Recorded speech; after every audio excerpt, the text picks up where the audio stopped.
Malam itu, sekitar pukul 9, udara di desa sudah terasa sangat dingin. Angin yang berhembus dari arah utara membawa aroma lembab dari hutan pinus yang membentang di belakang perkampungan. Hutan itu memang sudah lama dianggap angker. Tidak banyak warga yang berani masuk ke sana, apalagi saat malam hari. Aku masih ingat jelas, malam itu aku sedang duduk di teras rumah, ditemani secangkir kopi hitam. Dari kejauhan, samar-samar terdengar suara seperti orang bersiul. Awalnya, aku mengira itu hanya suara angin yang menyelusup di antara batang-batang pinus. Tapi semakin lama, suara itu berubah, seperti alunan nyanyian lirih seorang perempuan. Rasanya, bulu kuduku langsung meremang. Karena penasaran, aku menajamkan pendengaranku. Nyanyian itu terdengar jelas, padahal jarak rumahku ke tepi hutan lumayan jauh. Suaranya sendu, kadang seperti tertawa kecil, kadang seperti merintih. Aku mencoba mengabaikannya, masuk ke dalam rumah, lalu menutup pintu rapat-rapat. Namun anehnya, suara itu justru semakin dekat, seakan-akan perempuan itu kini sedang berdiri di halaman rumahku. Mungkin cuma halusinasi, pikirku sambil menyalakan televisi untuk mengusir sepi. Namun tidak lama kemudian, kucing peliharaanku yang biasanya diam saja, tiba-tiba melompat ke arah jendela sambil mendesis keras. Ia menatap keluar dengan posisi tubuh menegang, seperti melihat sesuatu yang mengancam. Jantungku mulai berdegup kencang. Aku memberanikan diri mengintip dari celah gorden. Dan di sanalah aku melihat sesuatu yang membuatku hampir berteriak. Di bawah cahaya bulan yang samar, berdiri seorang perempuan dengan rambut panjang terurai. Pakaiannya lusuh, putih kotor penuh tanah. Kepalanya sedikit menunduk, wajahnya tertutup rambut, namun dari arah tubuhnya terdengar jelas suara nyanyian yang sejak tadi menggema. Aku mundur perlahan, tubuhku gemetar. Baru saja aku ingin menutup gorden, tiba-tiba perempuan itu mendongakkan kepala, dan aku bisa melihat matanya. Hitam pekat, kosong, menatap langsung ke arahku. Suara nyanyiannya berubah menjadi teriakan melengking. Lampu di rumahku berkelip beberapa kali lalu padam seketika. Suasana menjadi gelap gulita. Kucingku lari ketakutan, masuk ke bawah meja. Sementara aku hanya bisa terdiam, tubuhku seperti lumpuh. Dari luar rumah, suara langkah kaki terdengar pelan. Satu persatu mendekat ke arah pintu. Tok, tok, tok. 3 ketukan keras menggema, membuat jantungku seperti berhenti berdetak. Aku menahan napas, berharap itu hanya hayalan. Tapi kemudian, suara perempuan itu terdengar jelas, tepat di depan pintu rumahku. Buka. Aku kedinginan. Suaranya lirih tapi sangat jelas. Aku tahu, apapun yang ada di luar sana bukan manusia. Aku mundur perlahan ke arah kamar. Baru saja aku ingin menutup pintu kamar, aku mendengar sesuatu yang membuatku semakin tidak bisa tidur malam itu. Pintu rumahku yang tadi sudah terkunci rapat, kini berderit terbuka dengan sendirinya. Dan suara langkah kaki itu kini masuk ke dalam rumah. Begitu pintu rumah berderit terbuka, hawa dingin menyelinap masuk. Suasana di dalam rumah yang tadinya masih terasa hangat, mendadak berubah muram. Bau tanah basah memenuhi udara, seolah-olah seseorang baru saja berjalan melewati lumpur sebelum masuk ke dalam. Langkah kaki itu terdengar berat dan menyeret, perlahan-lahan mendekat. Lantai kayu tempatku berpijak bergetar setiap kali langkah itu jatuh. Aku berusaha menahan napas, memeluk tubuh sendiri di balik pintu kamar yang hanya tertutup rapat tanpa kunci. Tubuhku gemetar, dan di antara keheningan samar-samar terdengar suara napas panjang yang dalam, seperti seseorang berdiri tepat di luar kamar. Ketika aku menempelkan telinga ke pintu, suara itu semakin jelas, sangat dekat, seolah hanya terpisah tipis oleh papan kayu yang rapuh. Tiba-tiba bau busuk menusuk hidung. Aroma amis bercampur dengan bau daging yang membusuk. Aku refleks mundur beberapa langkah, kaki gemetar dan lantai mengeluarkan bunyi berderit. Saat itu juga sesuatu mengetuk pintu kamar dari luar. Perlahan, kemudian semakin keras, hingga seakan-akan ingin merobohkan seluruh kusen. Lampu kamar yang semula masih menyala redup, kini berkelip, lalu padam sama sekali. Aku hanya ditemani kegelapan total. Jantungku berdebar sangat cepat, dan keringat dingin mengalir di pelipis. Saat aku mencoba mencari senter di laci, telapak tanganku justru menyentuh sesuatu yang dingin dan lembek.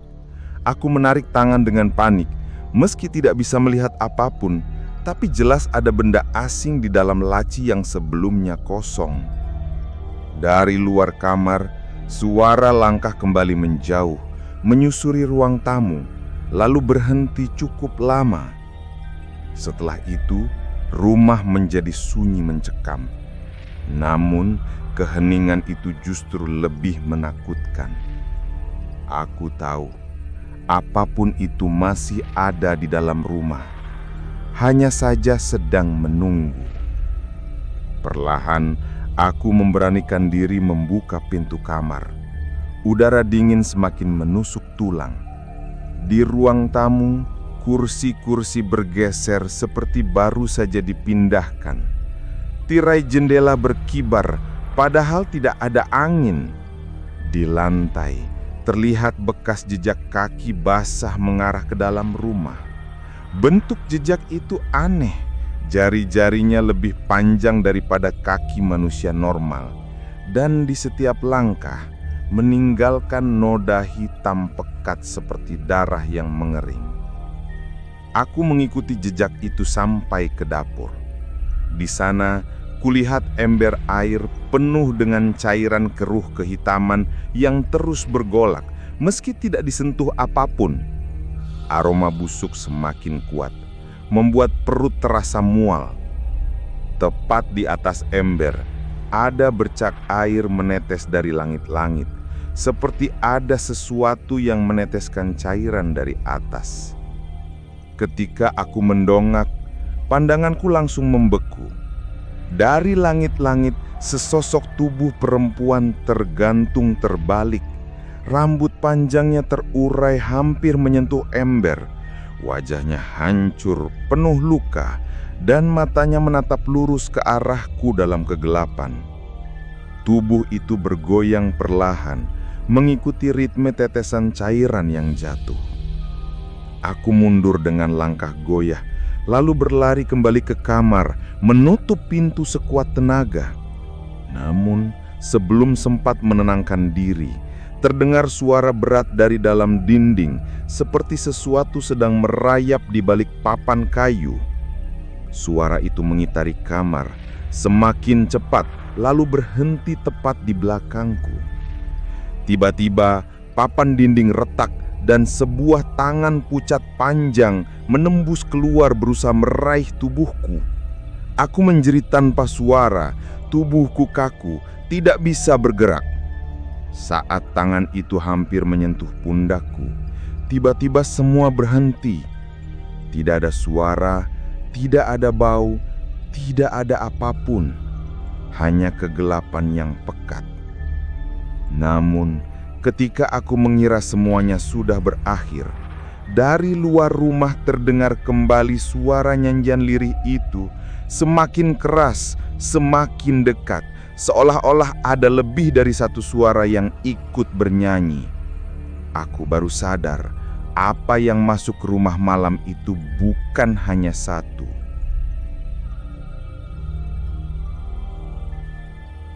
Suara nyanyian yang semakin banyak terdengar membuat tubuhku kaku. Nada lirih itu bercampur menjadi koor menyeramkan. Naik turun, kadang melengking, kadang merendah. hingga terdengar seperti lolongan makhluk lapar. Dari setiap sudut rumah, suara itu seolah muncul bersamaan, membuat telingaku bergetar. Aku mencoba menutup telinga, tapi suara itu justru terdengar semakin jelas, seakan-akan berasal dari dalam kepalaku sendiri. Dadaku terasa sesak, nafas semakin berat, dan pandangan mulai berkunang-kunang. Aku tahu aku harus segera keluar dari rumah sebelum semua ini menelanku hidup-hidup. Dengan langkah goyah, aku membuka pintu kamar. Suasana rumah kini lebih kacau daripada sebelumnya. Perabotan berantakan, meja terbalik, dan jendela-jendela terbuka lebar seolah ada badai yang baru saja menerjang. Padahal, udara di luar tetap tenang.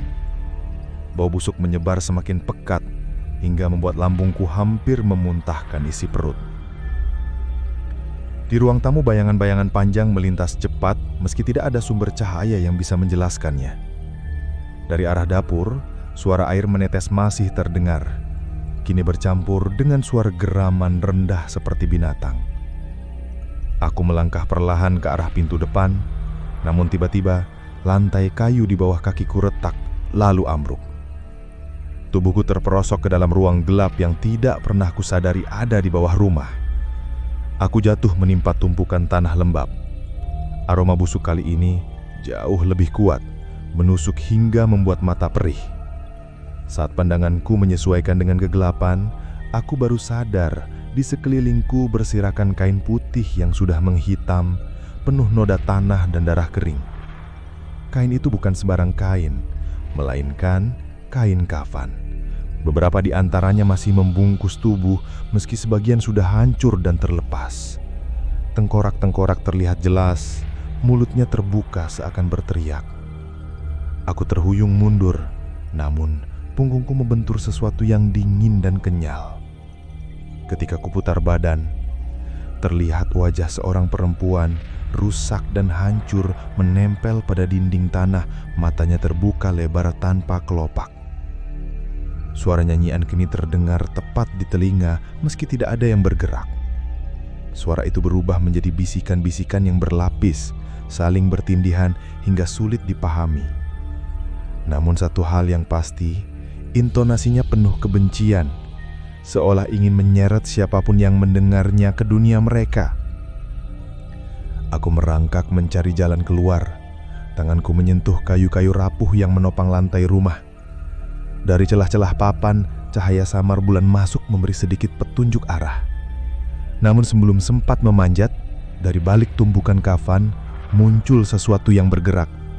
Sebuah tangan pucak panjang keluar, lalu disusul tubuh perempuan yang tadi kulihat tergantung di dapur. Tubuhnya kini menyeret kaki yang patah, mendekat ke arahku dengan kepala miring. Bersamaan dengan itu, dari balik tanah dan kain kafan lainnya, satu persatu tubuh lain mulai muncul. Wajah-wajah pucat, mata kosong, sebagian tanpa jahang, sebagian hanya berupa tengkorak. Mereka bergerak perlahan tapi pasti mengelilingiku dari segala arah. Panik, aku memukul-mukul papan lantai dengan tangan kosong, berusaha membuat lubang agar bisa keluar. Papan itu akhirnya patah, dan aku berhasil menarik tubuh ke atas, kembali ke ruang tamu.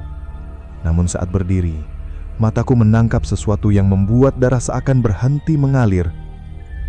Di sekelilingku, berdiri puluhan sosok perempuan dengan wajah rusak, rambut panjang menutupi tubuh, dan pakaian putih lusuh penuh tanah.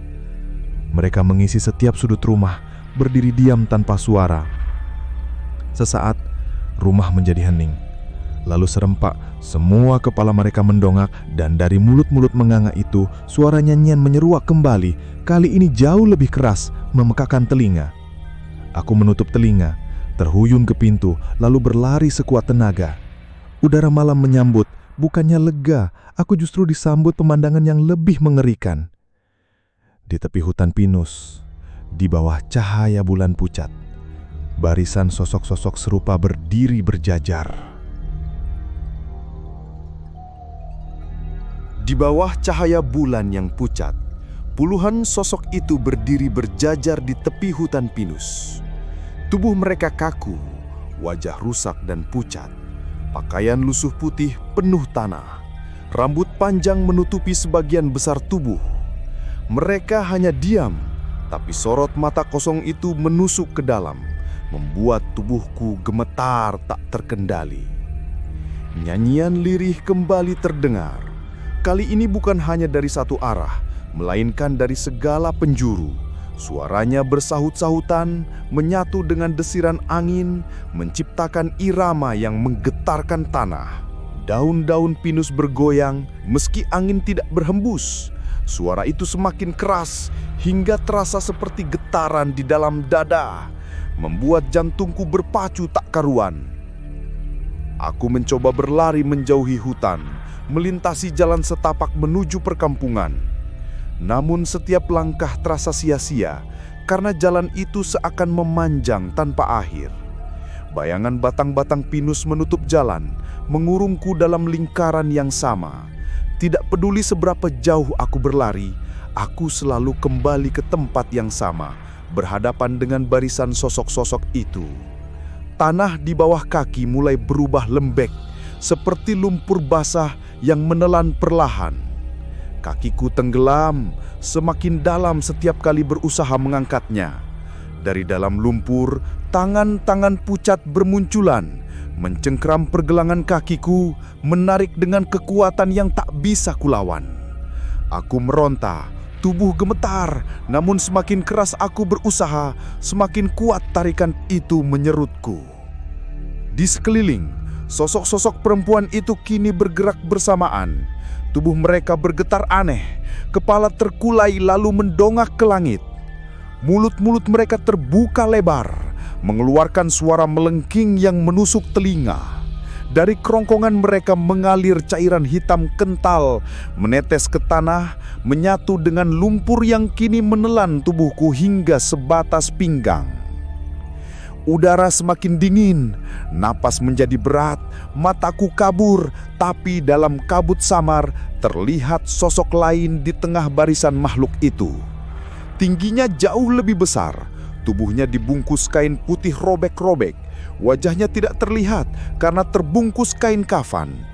Tubuh besar itu melangkah maju, setiap langkahnya membuat tanah bergetar. Sosok-sosok lain menunduk, seakan memberi jalan pada makhluk itu. Aku hanya bisa terpaku, tubuh sudah tidak berdaya. Saat sosok tinggi itu berdiri tepat di depanku, kain kafan yang membungkus wajahnya perlahan terbuka, memperlihatkan rongga gelap tanpa wajah, hanya lubang hitam dalam yang seakan menelan pandangan. Dari lubang itu keluar hembusan angin dingin yang membuat kulitku mati rasa. Tanah di sekitarku ambruk dan tubuhku ditelan lumpur sepenuhnya. Gelap menutup pandangan, suara nyanyian masih bergema, namun perlahan menghilang, digantikan dengan keheningan mutlak. Ketika aku membuka mata, aku sudah tidak berada di rumah, tidak di hutan, dan tidak di jalan setapak. Aku berdiri di antara barisan pohon pinus yang menjulang tinggi. Kabut tebal menutupi pandangan. Udara membeku, tanpa suara, tanpa kehidupan. Aku berjalan tanpa arah, namun semakin jauh melangkah, semakin jelas terlihat sosok-sosok putih berdiri diam di balik pohon, mengelilingi dari kejauhan. Mereka tidak bergerak, hanya menatap. Di atas kepalaku, bulan pucat tergantung, seolah membeku di tempat yang sama, tidak pernah bergeser. Saat itulah aku sadar, aku tidak lagi berada di dunia yang sama. Suara lirih nyanyian kembali terdengar, kali ini dari dalam tubuhku sendiri, memenuhi dada dan kepalaku. Aku telah menjadi bagian dari mereka. Sampai di sini berakhir sudah kisah mengerikan tentang suara dari balik hutan pinus. Sebuah cerita yang mengingatkan kita bahwa tidak semua tempat bisa kita datangi dan tidak semua suara harus kita ikuti. Karena terkadang yang memanggil itu bukanlah manusia. Terima kasih sudah menonton cerita ini sampai akhir. Jangan lupa untuk terus dukung channel Abdan Story dengan cara like, komen, dan subscribe supaya kalian tidak ketinggalan kisah horor mencekam lainnya. Sampai jumpa di cerita berikutnya, dan hati-hati Jangan pernah berjalan sendirian di dekat hutan ketika malam tiba.